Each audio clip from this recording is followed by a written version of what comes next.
Hello, I was shot at by someone with a pellet gun right the day before President Trump was shot. And CNN reported on that. And CNN has rules on all sides of Central Connecticut State University with people from Russia and from people from Ukraine. That's in New Britain, Connecticut, where people through time involved with the name Kalo, 80 Carriage Hill Drive, with the person that shot towards me with the pellet gun.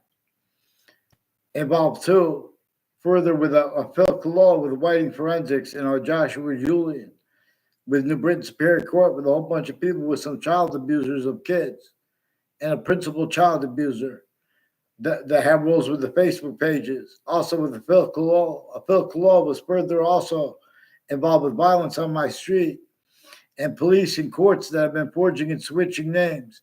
And with the news at the same time, World Trade Center predicate acts.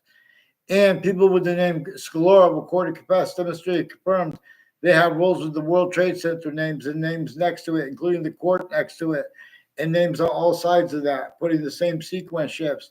And with the news and people tied to body dumping spots and murders, and confirmations on Facebook relative, and Facebook changing and faking evidences as collusion/S. Increasingly, the state of Connecticut judicial branch offices and the corrections offices have roles with the World Trade Center attack and all kinds of natures of conjunctions to them. Weathersfield Pizza House has a Steven Stocco and has a Maria Pizzino and has neighbors of a Maria Pizzino involved with child abusers, leaders of kids, sexual and medical offenders of kids, and the family members of probate, extended family members of probate court judges and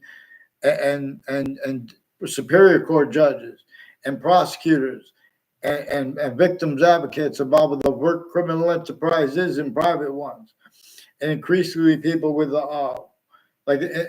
people involved with that a whole bunch of ways on Two-Way Highway where it runs into Hangdog Lane, as people involved with Weathersfield Police and the courts that have been forging and switching names, and with the news that have been refusing to identify themselves, also with names next to campuses and on the sides of them, acting for others to film fake things, as people involved with all sides of criminal and civil cases in the courts and police forums and their sources, a whole bunch of other layers of criminal enterprises, private ones, other countries putting the same sequence shifts and delusions relative, and currently foreign influence collusion/S, and that keeps them needing to hide things in the future too. Ugh. In other words, I'm not being heard. Please get them on paper, one name and sequence. I have Judge Napolitano. They have Judge Napolitano's social media involved as evidence too. They're hiding that evidence, changing and faking what actually was digitally recorded. It's way worse than that.